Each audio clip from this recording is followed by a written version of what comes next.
We're going to be replacing the timing chain, balance chain, all the associated guides and tensioners, water pump, crankshaft seal, and more in today's video. Probably the biggest task I've ever undertaken on my 9.3 mechanically.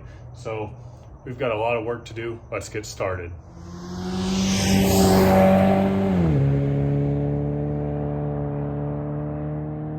My 2003 9.3 has hit 175,000 miles, which is a pretty significant milestone. And it's known that around this mileage is when the timing and balance chain guides can start to go. And if one of those goes, well, it's a critical component of your engine. It could cause it to skip timing, jump timing, or something bad could happen that could lead to this whole thing going bad. So we're doing a bit of preventative maintenance as part of getting this car ready for its drive to Portland and Saab Owners Convention. And so lined up over here is just some of the work we'll be doing. But I want to thank Maptune for sending out a lot of these parts. For example, our crankshaft seal, these water pump O-rings, water pump gaskets, valve cover gasket, timing cover gasket, new motor mount, our OEM water pump sitting right here. And then we actually have our timing and balance chain complete guides for the Ecotech engine, chains, tensioners, you name it, all in here. This is from a brand called Coils, which is known as kind of the OEM manufacturer for a lot of these parts actually. So this right here is a very important piece. This is one of our timing chain guides. This guide is actually one of the ones that is known to fail. This is the factory one that came in my kit, whereas this is the ZZP upgraded guide, which honestly this guide alone cost more than both of these kits combined, but it is well worth it. So you can see it is much thicker, sturdier, and will hold that chain in place a lot better. I'm going to be using WIS, which is Saab's workshop service manual online to do all these steps. I'm going to try to show every single step, and there are some very critical steps, especially when it comes to ensuring that timing is correct before we pull everything off. Let's start by taking off the air box and this turbo inlet pipe. Keep in mind, some of these items I'm removing are not showing up in the WIS guide on the timing chain portion. And that's mainly because I'm also doing the water pump. So I'm kind of trying to combine the instructions of both into one, which means I'm going to have to do a lot more work than you would do if you were just doing the timing chain portion of it.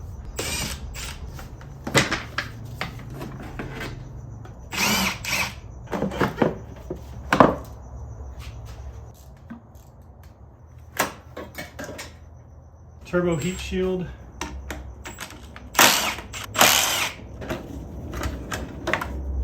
Next, let's pop off this boost control valve. Make sure you take a picture of where all these vacuum lines go. Next, we'll begin removing the downpipe. So I just installed this about a week ago. It should be pretty easy to remove. We have 3 13mm nuts and then our O2 sensor. Let's get the valve cover off.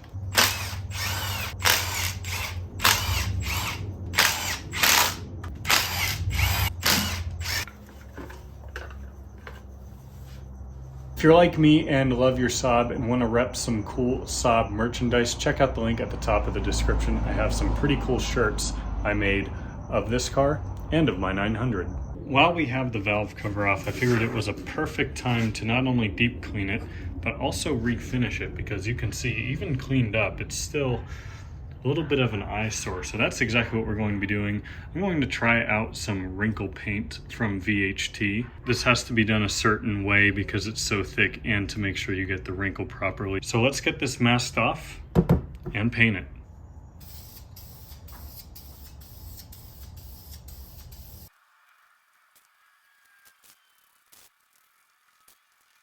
So first coat, you can see I went vertically, second coat will go horizontally, and third coat will go diagonally. These are all supposed to be heavy coats. The next day. This wrinkle paint takes quite a lot of time to cure. It's been about a day and a half, but let's peel this back and see our finished product.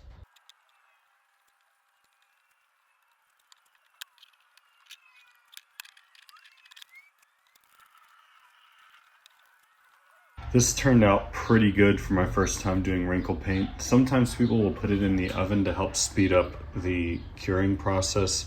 I didn't do that, I just let it kind of dry naturally, but it does have a good, even wrinkle to it, and I'm pretty happy with how this turned out. Masking job was a top-notch as well, so let's get back to tearing this thing apart. This fender liner is held in by a variety of 10mm nuts and 8mm bolts.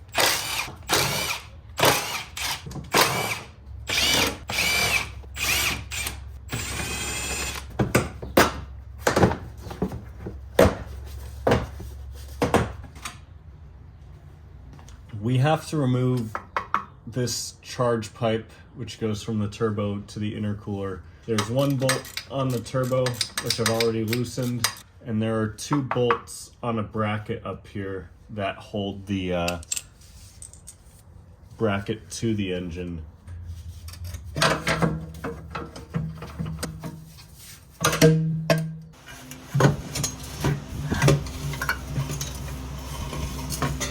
Woo! We're going to remove this engine mount to give us some more space on this side. I do have a jack underneath the car with a piece of wood just to hold the weight of the engine when we remove this mount.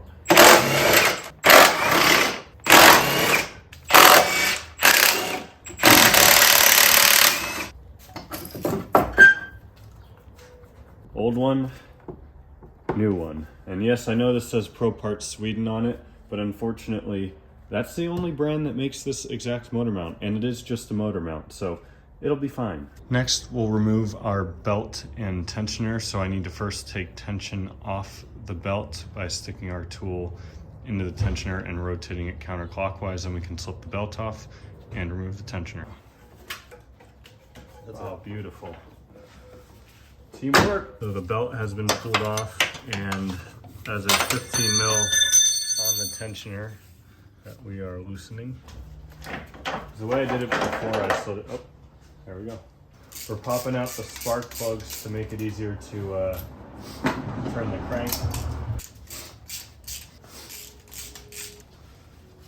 There's the mark on the crankshaft, and then right there, I'll put an arrow to it on the screen, is where we need to turn it, so that way those line up. And once those line up, we can put our cam locks on. So that has been lined up, and now we are breaking loose the front 2 cams to install our cam lock tools, which you can see are specially kind of cut. So this is our exhaust cam. So if we did this right, this should just line up just like so.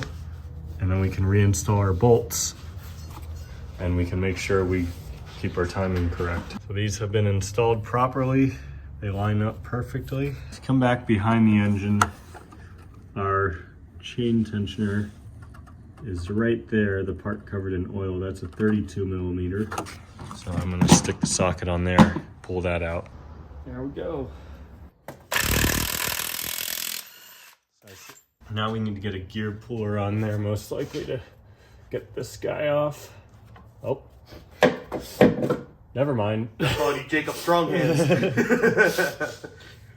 Sometimes it's just about the finesse. This has a special cutout on it, and there's only one way that we can put it on to help ensure that we keep the timing correct. I'll put a picture on the screen from Wisp, but there are just a wide variety of 10mm bolts that we now need to remove to get this timing cover off. This bracket John is removing is kind of in our way to get a couple of these off. Wisp doesn't say you need to remove it, but there are 3 18mm holding it on. There it is.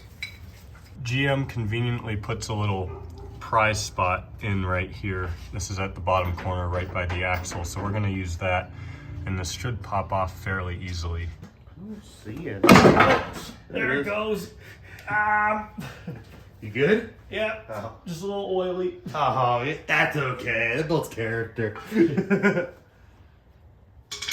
just popped. I did not think it was going to pop off all at once like that. So next we'll begin removing all of these old guides and the old chains and tensioners and everything in order to get the new one in. And then while we're doing that, we'll also begin pulling out the water pump and getting back to the water pump job and some of these other parts over here we got to remove. Pulling out this little bolt in the head, which is kind of serves as an access hole to get this bolt out for the chain guide, because otherwise there's no way to get anything in there to loosen it.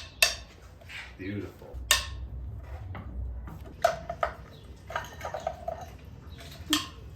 Yeah, I'm trying to. So taking off the cam gears, and we are currently draining the coolant as well. That's just loosened with the little drain screw right here. Just stick some pliers on it and it'll come loose after you rotate it. They actually look really good. What the heck, man? Were these guides replaced at some point? I don't know, that thing looks really good though. This is the one that's known to fail. It looks like it's brand new, huh? Yeah, there's no like Cracks or anything? I mean, no wear even in like there? minimal wear. Wow. Now we're taking out the exhaust side. Well, it's banana shaped. Yep. How's this one look? Not bad. It feels like it's separating a little bit. I don't know if it's supposed Aha, to. there we go. There's our justification for this job. All right. That's what we'll say. Next is the balance chain, and we're going to start by just removing the tensioner. Yeah, there's one in the top and one in the top right and like top left.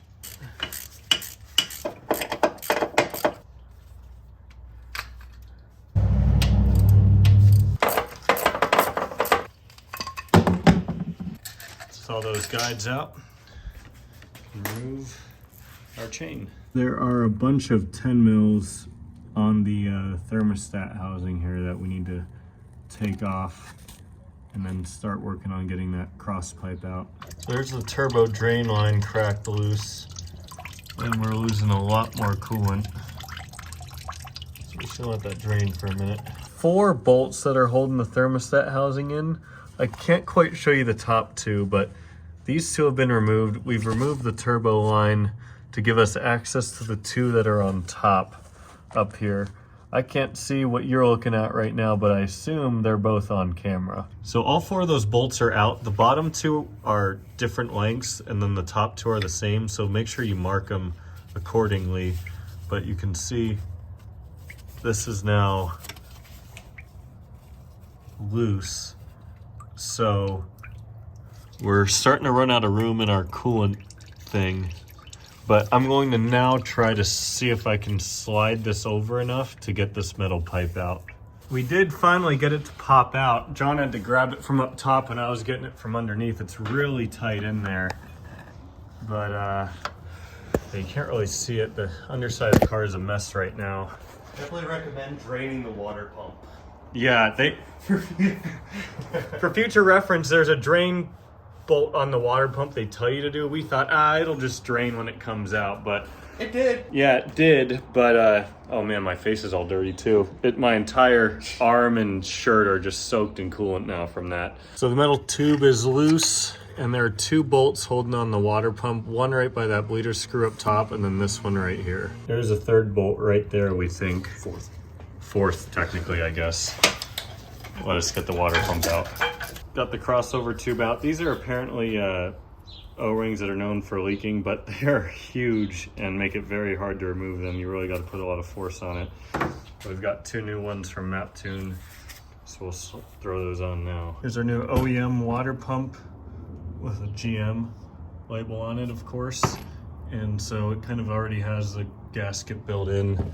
So we just cleaned off the surface up there. And now John's gonna pull on this crossover tube, which we just reinstalled, while I try to slide the water pump in there. See how he's creating some extra room. Right, there's a new water pump in.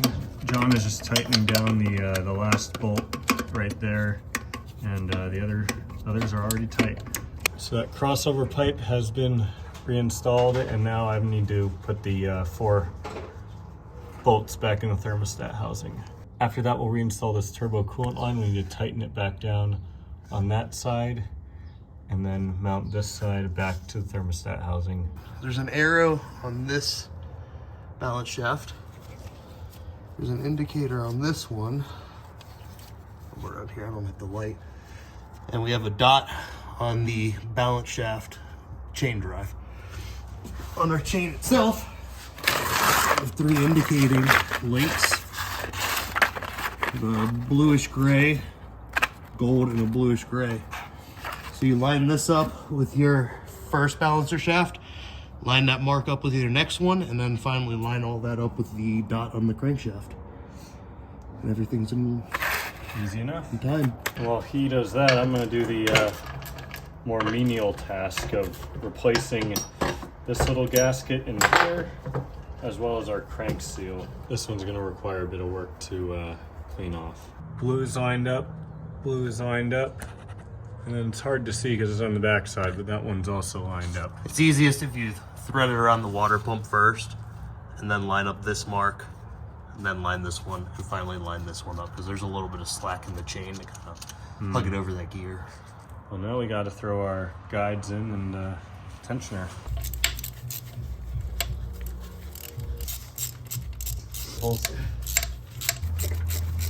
John's too kind. He wants me to do the money shot of pulling the pin out. That was really anticlimactic. Sure, it'll fix itself over time and extend out, but nice. Next is all the timing stuff. Surface cleaned. New metal gasket on here from Maptune. And we'll just install this. So it's my understanding that this is essentially just an access port for the water pump if you're just doing the water pump, which saves you from pulling the whole timing cover, which is nice. John is getting started on lowering the chain in, and we're starting with the intake side. So this intake guide is kind of the one that's known for failing, from my understanding, and you can see it is a little bit thin and frail, so that's why a lot of people recommend the upgraded ZZP guide, and see just how much thicker that is, as well as how much longer this portion is to guide the chain. So good upgrade for sure. Next, we're gonna put our timing chain tensioner in. It just goes into the back of the head here. So a bit of a plan here. We've been a little confused because a lot of the other Saab motors have notches and cutouts and various things in the cam gears, so that way you can know exactly which way to put them on. These ones don't. They're exactly the same no matter what. Seems like some other people have this issue online, and so what we're gonna do is, now that the tensioner is in, we're going to put the timing cover on and make sure it's at top dead center still, put the crankshaft back on, pop these off, spin it a couple times, and make sure everything's still at top dead center as it should be. Forgot to film it. Oops. We could read it. We did do 2 full rotations. You can see that line lines up on the crank and the timing cover. And then we did just confirm that both of these, I didn't mean to be zoomed in so far, fit back on as well. So we think that that's an indication that obviously if that's lined up as it should be and these are all lined up as it should be, that it's in time. So we're gonna go ahead and torque everything down. So we have The in-betweens. 1, 2, 3, 4, 5, 6, 7, 8, 9, 10, 11, 12, 13, 14, 15, 16, 17, 18, it looks like, sprockets or little chain gears, whatever you want to call them. One mistake I did admittedly make is I did not get new bolts for the cam sprockets, nor for this here, but we're still gonna torque them down and send it, as the kids say. So John has a spanner wrench holding that on, and I'm gonna tighten this down to 63 foot-pounds plus a little more. Just a hair more. This should be good. Beautiful. Now we don't have to worry about timing going away. Now we'll put our last guide on.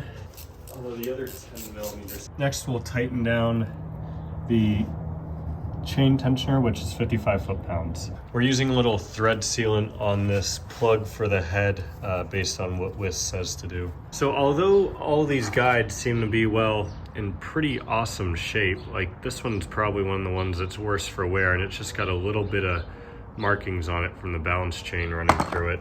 I mean, like we were showing earlier, these are all in amazing shape. Same with the chain. So I have a feeling maybe at some point before I bought this car 8 years ago, maybe this job was done at a low mileage.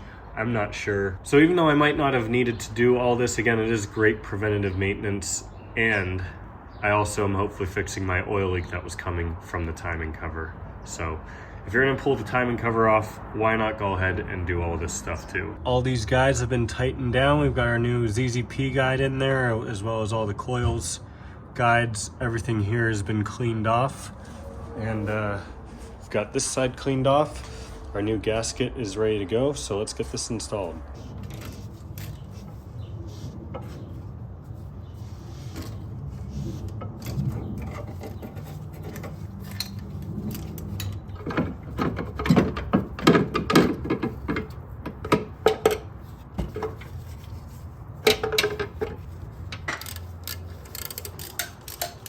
There's no particular order to tightening these. I'm just kind of going in a crisscross pattern. So I did this bottom one, and I did one up top. Now I'm doing one on the side, and next I'll do one on the rear side.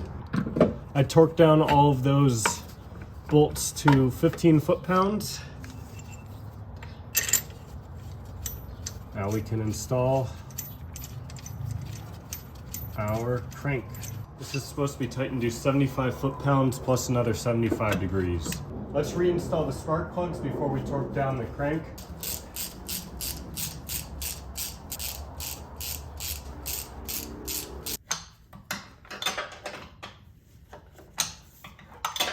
Our tensioner tool, I'm going to slip it around the crank pulley first.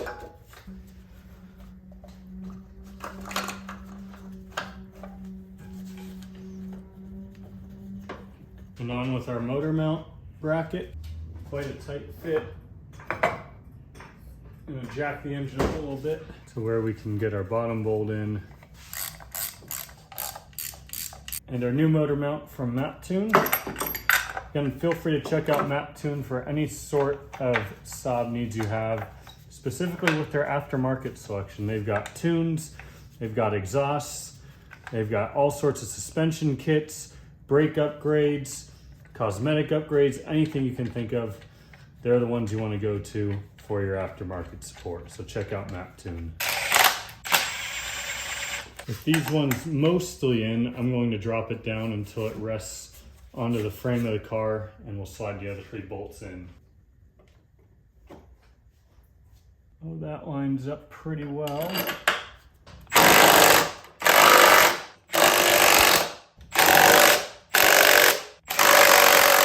Take our jack out the rest of the way.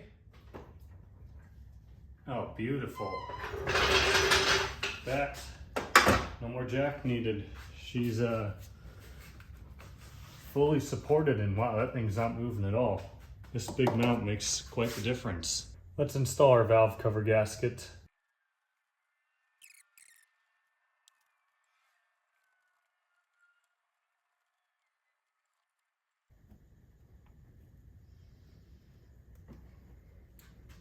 Time to reinstall our valve cover. I'm so excited to see how this looks. I'm just going to check around everywhere real quick.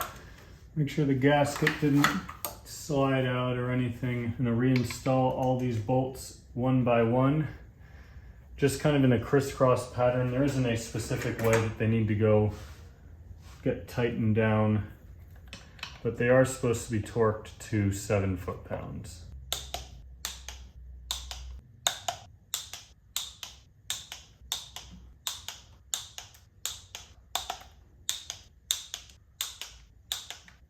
Get the rest of this mess put back together.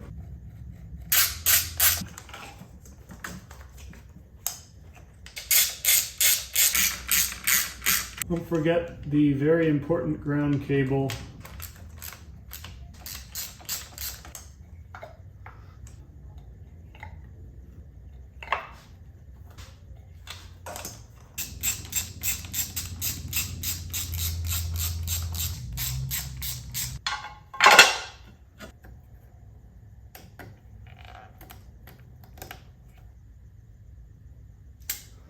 Let's reinstall our air hose.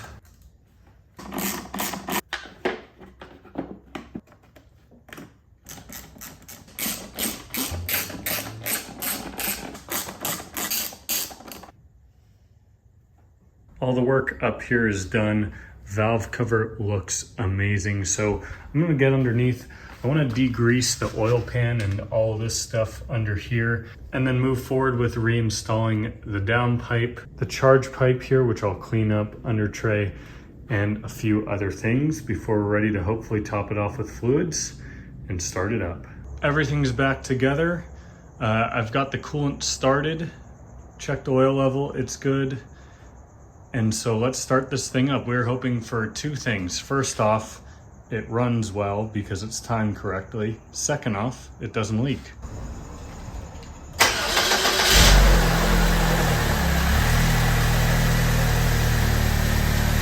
Oh, she sounds great.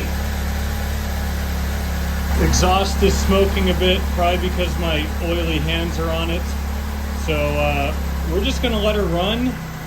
Wait for the coolant level to go down as the car warms up, top it off as necessary, and check for leaks. Well, the car has been running for about an hour now and not seeing any leaks on the timing cover side. I'm not seeing any leaks on the water pump. I'm right next to the exhaust, so I'm trying to be careful not to touch it and burn myself. I'm not seeing any leaks up there either, so I think we're in the clear. Consider subscribing if you haven't already and like this kind of content. Give this video a thumbs up if you enjoyed. Check out my merch and Patreon if you want to help support the channel more. But valve cover looks great. Car is running awesome.